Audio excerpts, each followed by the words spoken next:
Vernissage in Žižkov von Coco Eberhardt.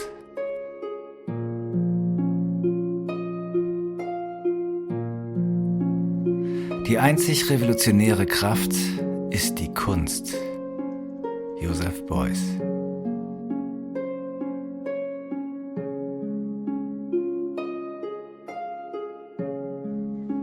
Žižkov.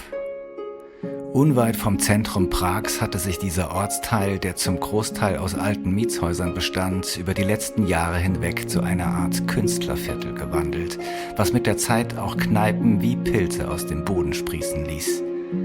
Jeden Abend trieb es mich hierher zurück, nachdem ich auf der Karlsbrücke und den umliegenden Gassen die Laternen entzündet hatte. Laternenanzünder war kein Beruf, für den man sich einfach so entschied. Es war ein Privileg. Es war nicht so, dass man mich unbedingt bräuchte. Die Laternen konnten mittlerweile ferngesteuert entzündet werden, doch um den Stadtbesuchern etwas bieten zu können, leistete man sich diesen Luxus, was besonders in der dunklen Jahreszeit seinen ganz besonderen Reiz hatte. Eine moderne Beleuchtung konnte mit dem stimmungsvollen Licht einer Gaslaterne niemals mithalten. Manchmal fühlte ich mich wie ein Star. Die Leute machten Selfies mit mir. Ich trug eine Uniform und um die Schultern ein rotes Cape. Doch immer, wenn ich zurück nach Žižkov kam, wurde ich wieder zu Jan. Dem Kerl, der mit seinem besten Freund in einer kleinen Mietwohnung hauste, die ihre besten Zeiten längst hinter sich gebracht hatte und trotz unserer Renovierungsversuche stark an die Zeiten erinnerte, als die Stadt noch tief hinter dem eisernen Vorhang verborgen lag. Fast jede Nacht schritt ich die dunkle Straße entlang. Auf meinem Weg lag das kleine Atelier von Jitka. Wie so oft brannte bei ihr noch Licht. Jedes Mal verlangsamte ich meinen Gang und beobachtete sie für einen kurzen Moment. Vertieft saß sie vor einer Leinwand und ich fragte mich, was sie wohl gerade malte. Und manchmal wünschte ich, sie würde mir die gleiche Beachtung schenken wie ihrer Kunst. Doch war ich nur ein Schatten, der allabendlich an dem großen Schaufenster vorbei huschte, hinter dem sie ganz versunken mit dem Pinsel in der Hand saß. Ihr dunkles, gelocktes Haar hatte sie lose zu einem Pferdeschwanz gebunden. Über ihrer bunten Pluderhose trug sie ein Hemd, das ihr viel zu weit und mit Farbspritzern bedeckt war. Mit etwas Wehmut ging ich weiter, die nächtliche Straße entlang bis zum Pukowskis, einer Bar, die nicht nur für mich zu einem zweiten Zuhause geworden war. Meist waren es die gleichen bekannten Gesichter, die sich hier herumtrieben. Ein großes Bücherregal zog sich über die ganze Wand bis zur Decke, welches mit Teelichtern eine schummrige Gemütlichkeit verströmte.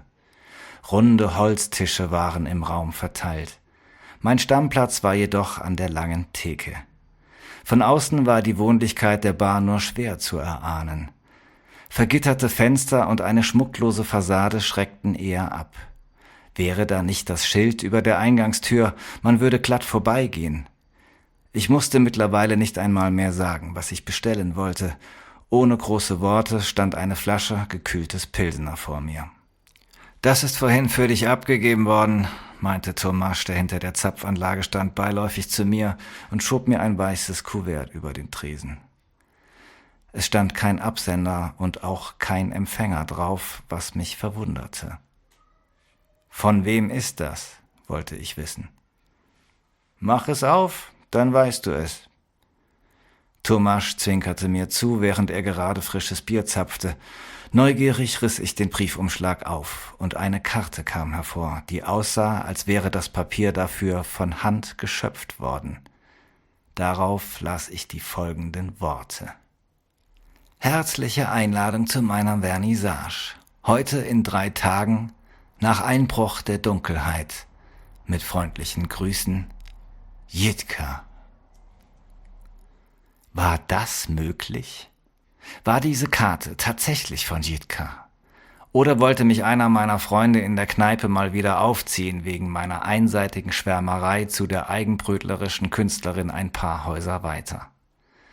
Ich versuchte zu erkennen, ob die Karte handgeschrieben war. Doch heutzutage konnte so etwas auch sehr gut maschinell gefertigt worden sein und man würde es nicht einmal merken. Als wäre es ein Schatz, schob ich die Einladung ganz vorsichtig in meine Manteltasche, bezahlte und ging die Straße hinauf zu meiner Mietwohnung. Wenig später lag ich in meinem Bett und die Karte auf dem Nachttisch. Ich blickte aus dem großen alten Fenster in den sternenklaren Himmel und dachte an Jitka. Vielleicht wäre die Vernissage eine gute Gelegenheit, sie besser kennenzulernen, ihr endlich etwas näher zu kommen.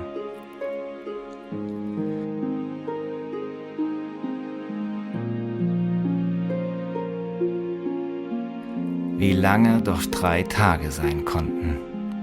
Jeden Abend blickte ich beim nächtlichen Vorübergehen in das Atelier.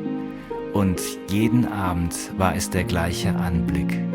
Ganz versunken saß Jitka im Licht der fahlen Scheinwerfer vor ihrer Leinwand und führte den Pinsel routiniert darüber, doch nahm sie mich mit keinem Blick wahr. Langsam schlich ich mich an ihrem Fenster vorüber. Schließlich war der Tag gekommen, nachdem ich mich, seit ich die Einladung erhalten hatte, sehnte. Ich weiß nicht, was ich von einer Vernissage zu erwarten hatte. Viele wichtige Leute, ein Galerist, der eine lobende Rede auf die Künstlerin hielt, Häppchen und Sekt. Diese Gedanken verfolgten mich an diesem Abend, als ich noch auf der Karlsbrücke die Laternen entzündete. Ich stellte mir das kleine Atelier vor, wie es für einen Abend von seinem Dornröschenschlaf erwachen würde. Jitka in einem hübschen Kleid, das Haar kunstvoll frisiert. Etwas hektisch verrichtete ich meine Arbeit, die an diesem Abend kein Ende nehmen wollte. Die mit Gaslaternen gesäumten Gassen kamen mir endlos vor. Ich konnte es kaum erwarten. Ein Gefühl von erwartungsvoller Aufregung stieg in mir auf, als ich schließlich die nächtlichen Straßen Žižkovs entlang eilte. Doch als ich vor dem Fenster des Ateliers angekommen war, bot sich mir in keiner Weise das Bild, das ich mir den ganzen Abend ausgemalt hatte. Der Raum war leer. Kein Mensch war da. Für einen kurzen Moment hatte ich Zweifel, ob es sich bei meiner Einladung nicht doch um einen schlechten Scherz handelte, doch war etwas anders als sonst. Jitka saß nicht vor ihrer Leinwand. Statt ihrem alten Hemd mit den Farbflecken trug sie ein hübsches Cocktailkleid. Sie saß auf einem Stuhl und hatte die Hände ins Gesicht gestützt. Sie wartete. Das war nicht zu verkennen. Irgendwie tat sie mir leid. Wie es schien, war keiner gekommen zu ihrer Vernissage. Ich wusste nicht so recht, was ich tun sollte. Unbehagen machte sich in mir breit. Obwohl ich mir seit langem nichts sehnlicher wünschte, als mit Jitka allein zu sein, verließ mich in diesem Moment der Mut. Sollte ich einfach weitergehen? In dem Wissen, dass ich meine einzige Chance vertan haben würde? Nein, das konnte ich nicht zulassen. Es kostete mich ein wenig Überwindung, hineinzugehen. Vorsichtig drückte ich die alte Türklinke, und ehe ich es recht realisieren konnte, stand ich vor Jitka. »Ich dachte schon, du kommst nicht mehr«, meinte sie zu mir, und ein Lächeln erhellte ihr feines Gesicht.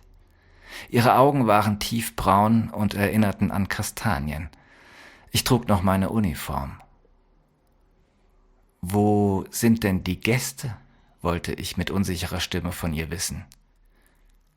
»Sie sind alle da«, erwiderte sie mir mit sanfter Miene. Ich sehe niemanden«, meinte ich zu ihr. Sie verwirrte mich in diesem Moment noch mehr, als sie es schon tat, doch Jitka blieb ganz ruhig. »Ich habe nur eine Einladung verschickt.« Erst jetzt begriff ich. »Aber warum?«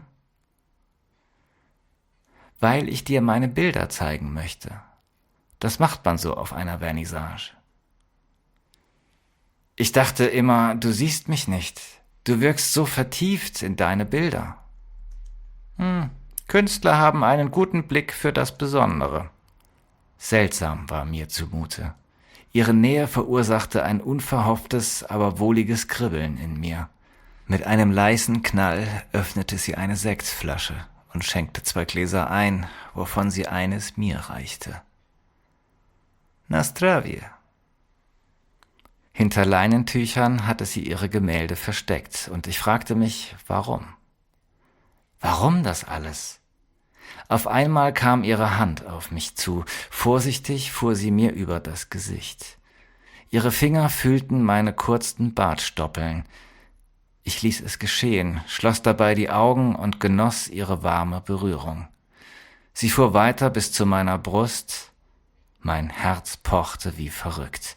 Ich legte meine Hand auf die ihre und zog sie behutsam zu mir her. Ihr Haar duftete nach Magnolie.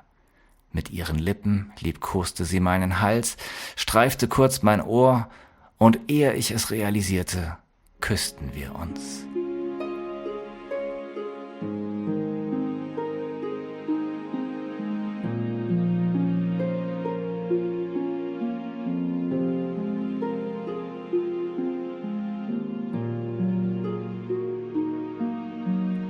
Am nächsten Morgen blinzelte die Sonne durch die dicken Stoffvorhänge des Ateliers. Eng umschlungen lagen wir auf der Matratze auf dem alten Parkettboden. Ihr Cocktailkleid lag neben meiner Uniform auf einem alten, wurmstichigen Holzstuhl. Lediglich ein dünnes Laken bedeckte unsere nackten Körper, die sich gegenseitig wärmten. Eine Vernissage habe ich mir immer ganz anders vorgestellt, flüsterte ich zu ihr.